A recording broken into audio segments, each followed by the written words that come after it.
우리는 사람의 타락에 대한 말씀을 나누고 있습니다.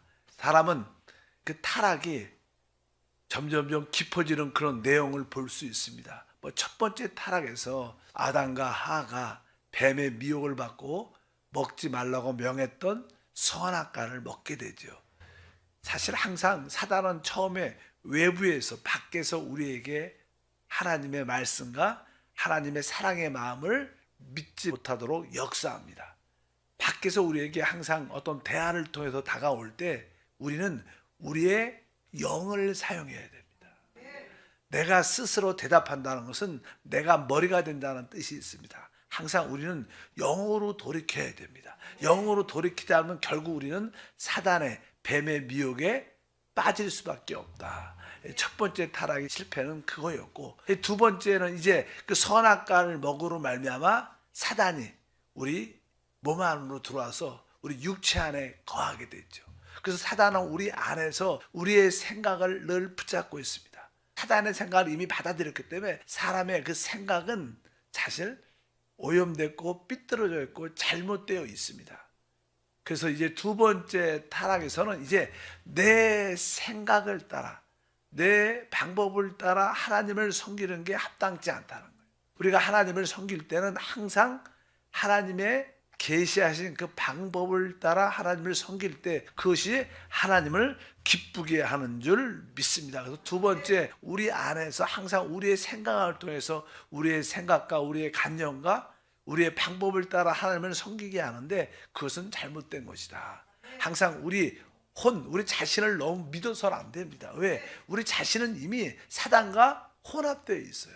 그래서 이미 잘못된 상태에 있기 때문에 하나님의 말씀하신 계시에 따라 우리가 하나님을 섬겨야 우리가 아벨처럼 하나님께 인정받을 수 있지, 가인처럼 자기의 생각과 방법을 따라 섬기면 하나님께 버림받고 결국 그 가인은 하나님을 떠나게 되죠. 하나님의 임재에서 완전히 벗어나고 하나님을 벗어나게 됩니다. 이제 오늘은 세 번째는 이제 사람은 항상 혼적인 가인이 하나님을 떠나게 되죠. 떠나게 되면 세 번째 단계는 이제 사람은 육체가 됩니다. 결국 사단은 우리 안에서 육체를 위해서, 정욕을 위해서 살도록 사람을 타락시킵니다.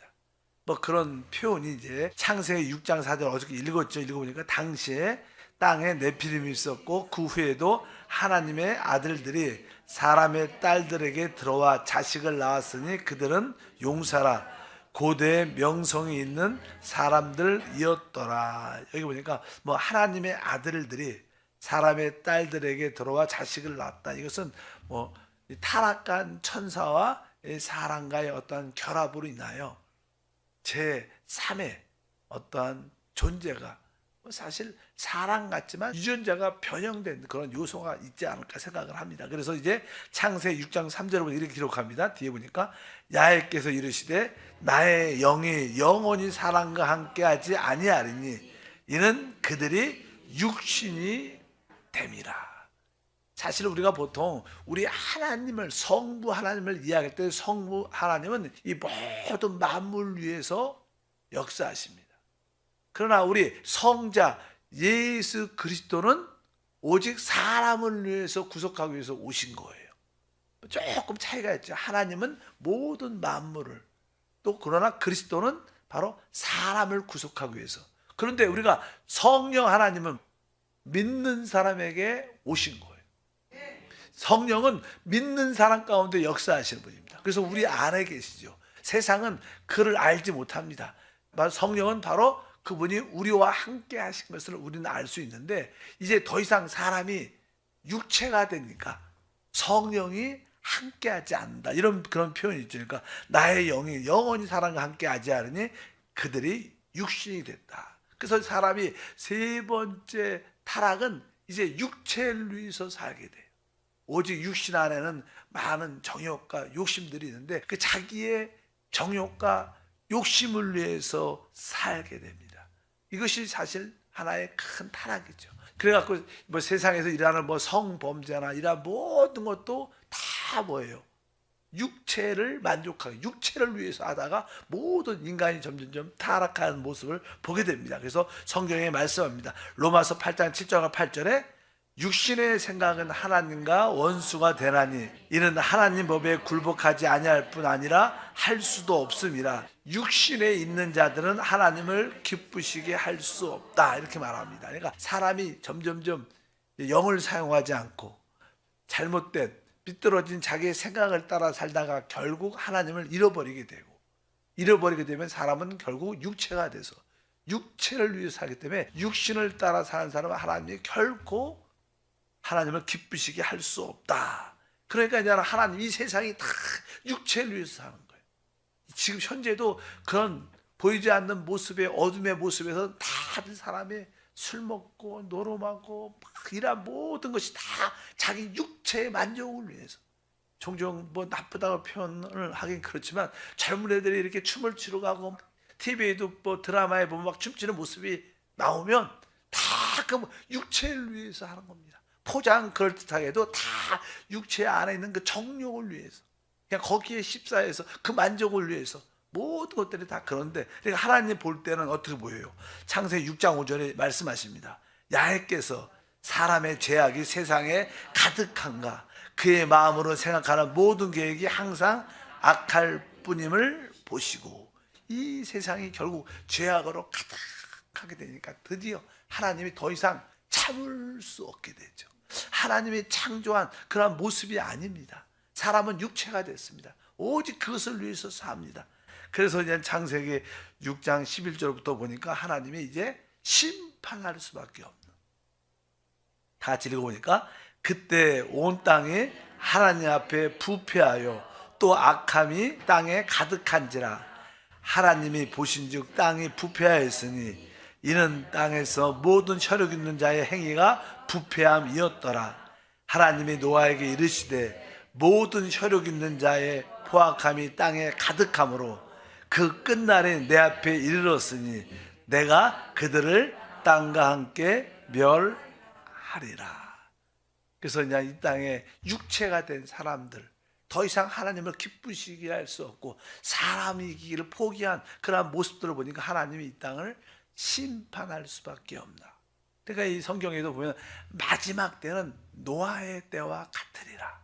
마지막 때, 이 마지막 시대 주님이 다시 오실 때는 어느 때 오시냐? 노아의 때와 같다고 늘 노아의 때를 얘기합니다. 노아의 때는 어떤 때입니까? 오직 육체를 위해서 사는 그런 시대. 모든 세상 문화나 이런, 그래도 옛날에 중세시대에는 나름대로 도덕적이고 어떤 가치관이 기본적으로 있어서 그냥 어떤 흐름이 있었는데 지금은 그런 가치관도 다 무너져 있어요. 그냥 오직 돈은 무엇을 해도 자기의 정욕을 채우기 위해서, 그거밖에 없어요. 다른 거는 다 미화시킨 포장이지 사실 본질은 똑같은 겁니다. 그래서 이 마지막 시대는 뭐예요? 노아의 때와 같을 것이다. 그리고 노아의 때라는 것은 사실 그 당시 이제 아까 말한 것처럼 사람이 정욕적이 되고 점점 노아의 때 하나님의 큰 심판이 임하게 됩니다. 그래서 여기 아까 사람들이 정욕을 위해서 모든 것을 행하는 그런 시대가 돼서 이제 하나님이 심판할 수밖에 없다. 이것이 보통 개인적인 사람들의 타락의 과정들이죠. 영을 사용하지 않고 잘못된 오염되고 타락한 자기의 생각을 맞다 생각하고 그것만 주장하다가 결국 하나님을 버려버리고 하나님을 떠나버리고 이제 하나님이 없으니까 자기 육체를 위해서 사는 사람들의 세상의 모습이 현재와 비슷하다. 그리고 나서 이건 개인적인 그런 모습도 많이 갖지만 결국은 사람은 이것을 넘어서 이제 하나님을 거부합니다. 개인적인 단체적으로 하나님을 반대하고 하나님, 그래서 그 시기에 바벨탑 사건이 일어나죠. 그래서 이제 인류의 반역이 나타나게 됩니다.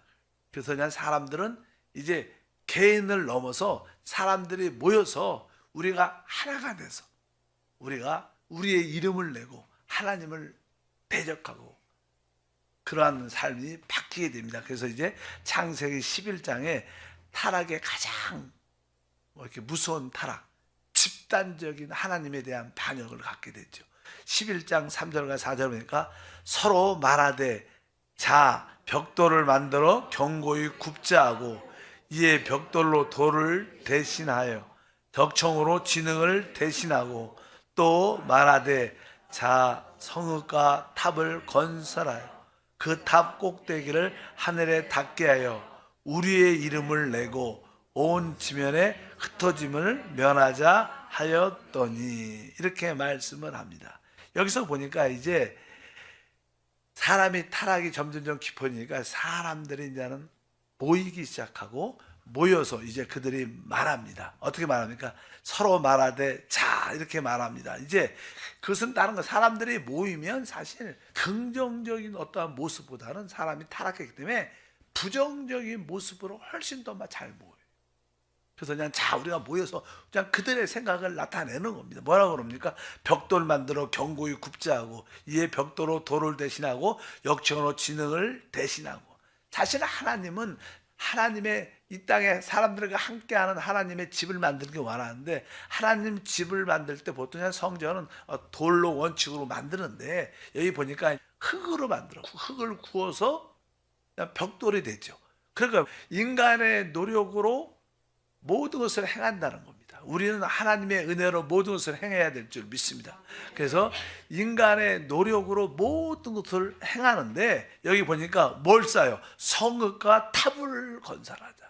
그러니까 성은 사실 성읍은 우리 사람을 자기들을 지키고 자기들의 안전을 위해서 사실 우리의 참된 안전은 하나님이에요.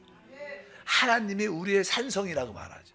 야훼는 우리의 산성이에요. 우리의 요새다. 그러니까 우리의 참된 안전은 노연금이 아니고 뭐예요? 하나님이 우리의 참된 산성이시다. 근데 여기서 이제는 하나님이 없으니까 그들이 뭐예요? 자기가 지켜야 돼요. 사람은 자기가.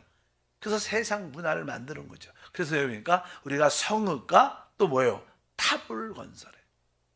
탑을 이렇게 탑은 하늘을 향해서 높이 올라가는 거니까 이것도 하나님을 대적한다는 그런 의미도 있고 하나님을 반대한다 이런 뜻을 높이 하고 그 뒤에 보니까 누구 이름을 내요? 우리의 이름을 내자. 이렇게 우리의 이름을 내자. 그러니까 우리는 주 예수 이름을 높이는 거죠. 우리가 늘 외칠 때도 주 예수 우리 하나님을 높이고 찬양하는 건데 이제 하나님은 더 이상 없고 인간의 이름을 사람의 이름을 나타내서 사람을 우상으로 만드는 거예요. 그래서 이 세상에도 뭐 이렇게 공산주의든 민주화든 계속 이렇게 사람들의 통상이 많죠. 사람을 자랑스럽게. 근데 그것이 그렇게 썩 영적으로 볼 때는 좋은 게 아닙니다. 그것이 다 사람의 이름을 내는 것. 왜? 그들은 하나님이 없으니까. 그러면서 그들이 집단적인 이러한 모습을 갖게 돼. 집단적으로 하나님을 대적하는 이것이 사람의 최종적인 타락입니다. 이 세상에도 인간 정부가 많죠. 인간 정부의 실세 우리가 늘 공부했지만 처음에 가장 인간 정부가 강력한 것이 바벨론이야 이렇게 말하잖아요. 그 다음에 우리가 페르시아, 그 다음에 그리스, 로마 이러한 모든 이 세상 인간 정부 마지막 정부는 적그리스도의 정부죠. 적그리스도의 정부가 이 땅에 그가 이제 온 땅을 점령하고 통치하게 되니까 인간 정부의 특징이 무엇이냐? 하나님을 반대하고 인간을 높이는 것입니다. 그럴 때가 그냥 끝이 오는 거죠. 그래서 하나님께서 이제 타락한 인간들이 모여서 하는 일이 그런 일이니까 하나님이 안 되겠다. 그 당시만 해서도 언어가 하나였다고 말합니다. 그래서 하나님이 내려오셔서 사람의 언어를 깨트렸어요. 그래서 그냥 바벨이라고 그렇게 그냥 말씀을 하죠. 우리 한번 보니까 창세기 11장 9절에 말씀합니다. 그러므로 그 이름을 바벨이라 하니 이는 야훼께서 거기서 온 땅의 언어를 혼잡하게 하셨음이니라. 야훼께서 거기서 그들을 온 지면에 흩으셨더라. 바벨이라는 것은 혼돈 그런 뜻입니다. 그러니까 사람들이 모여서 타락한 사람들이 모여서 하는 게 아주 하나님을 대적하는 그런 일을 하니까 하나님이 그들이 한 언어를 갖고 있었기 때문에 하나님이 그 언어 체계를 깨트리세요. 그러니까 이제 우리가 종종 이렇게 성서 만화 영화 같은 데 보면 사람들이 막 대하다가 하나님이 심판에 임하니까 그냥 언어가 짝깔나니까 말이 안 통하는 거 뭘 중얼중얼거려도 못 알아들어요. 근데 말이 이렇게 통하는 몇몇 비슷한 사람들이 있어요. 그래서 그들이 모여서 이제 각자 말이 통하는 사람께 흩어졌죠. 흩어져. 그래서 나는 이 인류가 많은 지역으로 흩어지게 되는 그런 사건이 여기 기록되죠. 그들을 온 지면에 흩으셨더라. 그러니까 우리가 하나님을 이렇게 대적하고 하나님을 반대하면 우리 삶에 바벨, 혼돈과 혼란이 오게 돼. 그래서 흩어지는 그런 모습을 갖게 됩니다. 그래서 이제 집단적이란 반역에 결국 하나님은 사람을 포기하시죠. 하나님은 처음에 사람을 창조하셨어요. 창조한 사람을 통해서 하나님의 뜻을 이루려고 했는데 결국 그 창조한 사람의 타락이 점점점 깊어져서 더 이상 그 타락한 사람으로 창조된 사람으로 할 수가 없습니다. 모든 사람이 다 타락했기 때문에 하나님의 뜻을 이룰 수 없게 됐습니다. 그래서 하나님은 이제 시간이 지나서 그 타락한 사람 중에서 한 사람을 불러요. 그래서 그분이 아브람입니다. 그래서 하나님의 뜻은 부르심을 받은 아브람을 통해서 이루어지는. 우리 모두도 뭐요? 하나님께 부르심을 받은 거예요. 그래서 그냥 이 땅에 부르심을 받은 자들을 우리가 보통 이스라엘이라 그래요. 그러나 우리 하늘에 속한 하나님의 부르심을 받은 자들을 신약에서는 교회라 그래요. 그런데 알다시피 이스라엘도 결국 역사를 보게 되면 실패하죠. 교회도 초대교회 큰 부흥이 있다가 나중에 보면 교회도 점점점 하락의 길을 가게 됩니다. 그래서 교회가 실패하는 것처럼 보이지만 하나님은 교회 안에서 계시록 2장과 3장에 보면 누굴 찾아요? 이기는 자를 불러내세요. 그래서 거기에 뭐 에베소 교회에서도 이기는 자들에게, 서머나 교회도 이기는 자들에게, 버가모 교회, 뭐 두아디라, 사대, 빌라델비아, 라오디아 교회에서 각자 이기는 자들을 통하여 결국 하나님의 뜻과 목적을 이루어내신다. 그래서 우리는 이 마지막 때 그런 믿음으로 이기는 자의 불의에 서야 된다. 아까 말씀드렸잖아요. 창조한 사람들도 타락함으로 실패했고 부르심을 받은 자들도 결국 실패했어요. 근데 교회도 실패의 모습을 갖고 있지만 하나님은 교회 안에 이기는 자를 남겨놓으신 거예요. 그들을 통해서 하나님의 뜻이 이루어집니다. 바로 그 이기는 자들이 결국 그리스도의 신부가 되고 바로 다음 시대와 영원한 시대를 통치하는 모든 뜻을 이루는 역사가 나타날 줄 믿습니다. 이것이 사실 성경의 전체적인 하나의 흐름이죠. 흐름. 그래서 여기 보니까 사람의 타락은 집단적인 반역. 그래서 교회에서 이 당을 진다는 말은 참 무서운 말입니다. 뭐 당을 줘서 결국 뭐예요?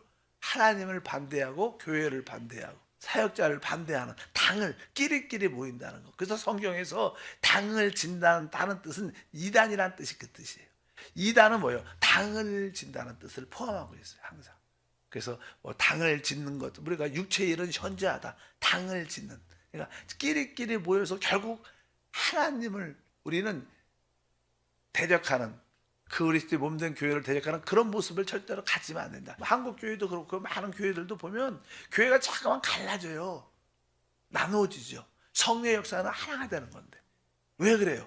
당을 짓게 만드는 이러한 모습들이 다 인간의 타락의 최종적인 모습입니다. 그래서 여러분들이 어찌하든지 하나됨을 지키는 것이 하나님의 뜻이다. 그래서 우리의 최고의 축복은 뭐예요? 주님과 하나님이 아버지와 아들이 하나인 것처럼 저희들도 뭐라 그래요? 하나 되게 하옵소서. 왜? 그럴 때 하나님의 뜻과 목적이 이루어짐을 믿습니다. 다시 한번 말씀드리면 첫 번째 타락은 그 사람이 영을 사용하지 않아서. 이제 사단이 우리 안에 들어온 다음에 사람의 두 번째 타락은 혼을, 자기의 생각과 자기의 방법을 믿기 때문에, 그러면 그것이 하나님께 연락되지 않으니까 하나님을 떠나버립니다. 세 번째는 이제 하나님이 없으니까 육체를 위해서 사는 거예요. 육체를 살아. 그리고 육체를 위해서 살다가 이제 결국 그들이 모여서 하나님은 없다, 하나님은 대적하고 인간의 이름을 내자. 이 세상이 다 오직 인간의 이름을 내는 거예요. 결국 그런 가운데 하나님의 심판이 오게 되죠. 그래서 새 창조가 시작되는 줄 믿습니다. 우리가 이 마지막 그런 시대에 살고 있습니다. 하나님 감사합니다. 다시 한번 인간의 진정한 타락의 의미를 다시 한번 보게 되고 우리의 상태를 보게 하고 이런 상태에서 주여 우리를 구원하소서. 이러한 상태에서 그리스도의 구속이 얼마나 필요함을 처절하게 깨달아 그리스도의 구속을 사모하는 우리 모두가 되게 도와 주시옵소서. 주 예수 이름으로 기도하옵나이다. 아멘.